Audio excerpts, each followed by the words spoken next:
All right, this is just a quick PowerPoint, go through some of the stuff we've learned to help you review for your semester final. Okay, one of the things we did is spend a lot of time on organic compounds. So it's not going to be on the first 5 chapters, you guys. That was just a review of general chemistry. We're going to go from 6 on, okay?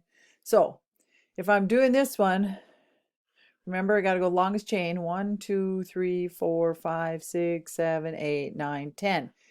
Start up here and go down. Don't just go across, okay? So that's decane. And then 1, 2, 3, 4, 5, 2, 3, 4, 5. I guess it doesn't really matter which way you start numbering. We've got an ethyl group and 3 methyl groups. So I would go with this one, 1, 2, 3, 4, 5.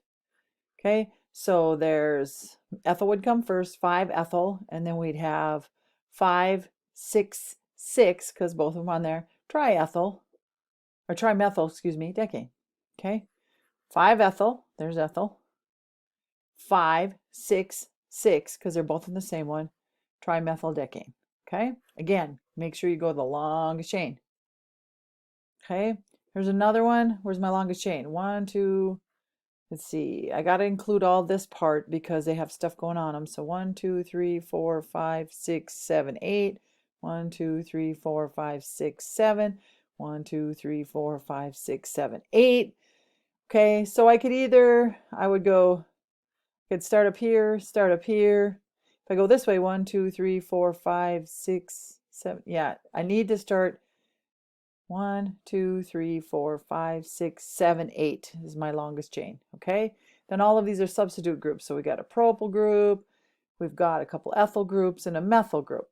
So if you look, numbering, okay, we got, this is the longest chain, goes here and down. Okay, this is the longest chain. Okay, so this is a methyl group, this is a methyl group, this is an ethyl group, this is an ethyl group, and this is a propyl. So 4, 5 diethyl, 3, 4 dimethyl, 5 propyl octane. Okay, so make sure you go the longest way, you guys. Don't go straight across. It's got to go this way and down. This is just a methyl group. Okay, here's another one. Now this isn't benzene. If it has a circle in the middle, it's benzene. So this is cyclohexane. Remember, we can start numbering wherever we want. So I'm going to go 1, 2, 3, 4. 1, 2, 4 trimethyl cyclohexane. Okay. Again, it doesn't have a circle in the middle. That doesn't mean that means there's no double bonds in there. So that is not benzene. That is just cyclohexane. Whenever you have a ring, you guys remember put cyclo in front. Okay. Here we got another one. 1, 2, 3. And we got a double bond O. That's a ketone. 3 is propane. But double bond O would be propanone, and you'd have to say it's on the second one. So second propanone. Okay, that's a ketone. Okay, here we have an alcohol. 1, 2, 3, 4. 1, 2, 3, 4. Really doesn't matter. We're going to go across 4 there. So we'd have 1, 2 methyl groups, and we want our OH to be the smallest, so it'd be 1, 2, 3. 3, 3 dimethyl 2, then butanol. Okay, 3, 3 dimethyl 2 butanol. You guys make sure you have that one sheet that has all the rules for naming organic compounds. That will be very handy for you to have when you take your test. Okay, here's another one. This has an oxygen in the middle, so that's an ether. There's 2 ethyl groups, so it'd be diethyl ether. That's probably my favorite one to say, you guys. Ether group on the side, and this is an ethyl, this is an ethyl, and this is ether, so diethyl ether. Okay, here's got this is an ester with a double bond O. So this guy over here is the ending chain because it's got the double bond O. So this would be ethyl, and this would be propanoate. Okay, again, whenever you're doing an ester, the one with a double bond O is the one that gets the ending. Okay, now if I'm trying to figure out solutions concentrations, okay, how many grams, again, this is the one I probably use the most because if I have to make up a solution for a lab. Okay, so what I'm going to do is, I know that molarity is grams divided by, or actually moles divided by liters. Well, if I know the concentration already, I'm going to take this times this, and that's going to give me moles. But again, when I do this, I have to take this times this and multiply it to get the number. Okay, so I take 1.25, my concentration, times, remember I have to change this into liters, move it over 3, and that's how many moles I have. Well, I don't have a mole meter. I can't measure out 0.625 moles of magnesium oxide. So instead, what I'm going to do is I'm going to change it to grams. And again, all I'm doing is taking the moles that I have and I'm multiplying by 40. That's the mass of magnesium oxide. Okay. And when I get that I can measure out. I have a scale, so I can go to my electronic scale, measure out 25 grams of magnesium oxide, add it to 500 milliliters of water, and now I know that solution's concentration is 1.25. Okay, what is the molarity of a solution when you have 78 grams of lithium chloride dissolved in 680 milliliters of water? Again, first I got to take 78 grams of lithium chloride and change it to moles. Okay, so I take my 78, the amount I have, times 1 mole on top. 42.5 is the mass of lithium chloride. If you have that app on your phone, if you put in LICL, you'll see it's 42.5 or close to that, you guys. You can kind of round a little. Okay, so I get 1.84. That's how many moles I have. Now I have to divide by my volume in liters. Well, if it's 680 milliliters, it'd be 0.68 liters. So 2.7 would be my molarity. Okay, so again, when you're trying to find molarity, it's moles divided by liters. If you're trying to find this number, you go backwards like I did on the slide before. First, you take your molarity times your volume and you get moles, and then you change moles back into grams. So it depends on what you need. How many grams of sodium chloride are in 20 milliliter of normal saline solution? Okay, so when you get an IV, you get 0.9 saline solution. That's what's in your IV. Okay, so we know that the mass of the solute is divided by the mass of the solution is percent mass. So I take my 0.09 times 200, because it says that's how many, if it's 200 milliliters or 200 grams, you guys, that's the same thing. So if I take 1.8 grams of sodium chloride and I add it to 200 milliliters of water, now I'm going to have a 0.9 salt solution. And that's what you're same as your plasma and your blood and all that other stuff. So that's when you're getting an IV, that's what you're getting. You're not just getting water. It has a little bit of salt in it. Okay. What is the pH of a solution that has an H3O? Again, remember hydronium is water plus 1 hydrogen. So it's the hydrogen. Okay. All you have to do, you guys, is take the log. If you got the hydrogen concentration, pH stands for the potential of hydrogen. So you take this number and plug it in your calculator and hit log, and you're going to get a negative number.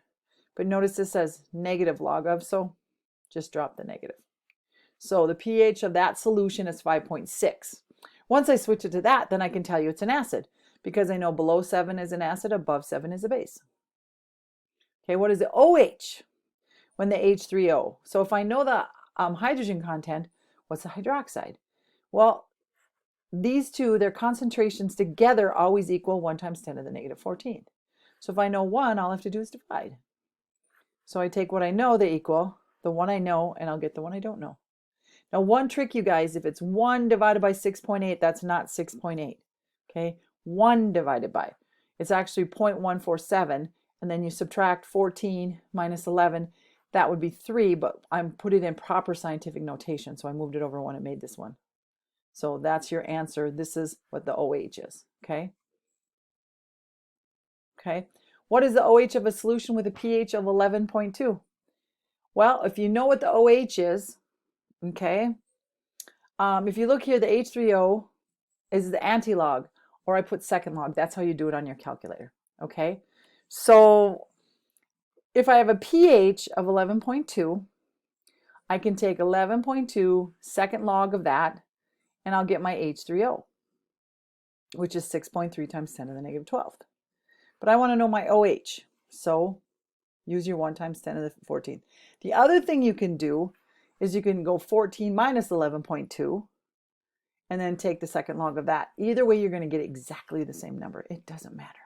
So whatever way is easiest for you. But remember, pH and POH equal 14. So if you know one, you can always find the other by subtracting. Okay. Label acid, base, conjugate acid, base in the following reactions. Okay. So this is a base. This is the only base that doesn't have OH on it, you guys. You don't have to worry about that guy, but okay. So if this is a base, this has to be an acid. Water is great because water can either be, it's amphoteric, can either going to be acid or a base. But if you start with a base, then it's an acid. If you start with an acid, then it's a base. Okay, if you take the base and you add a hydrogen to it, you got the conjugate acid.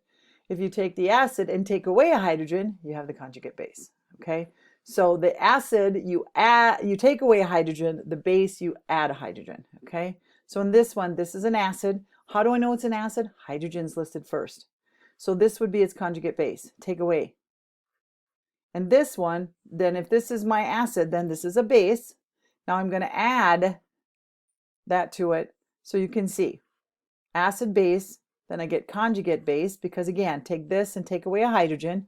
Basically, you take this hydrogen and you give it to this guy. So this is the base, this is the conjugate acid. Okay. We'll list the units that make up the following biomolecules. A protein is made out of amino acids. A bunch of amino acids put together, and you got yourself a protein. It could be anywhere from 50 to 27,000. It just depends on the protein. Carbohydrates or sugars are made out of monosaccharides. Put a bunch of monosaccharides, put two of them together, you got a disaccharide. Put a bunch of them together, you have a polysaccharide, like starch. Okay. Nucleic acids, they're made out of nucleotides. Remember, a nucleotide is a phosphate, a sugar, either deoxyribose or ribose, depending on if it's DNA or RNA, and then one nitrogen base.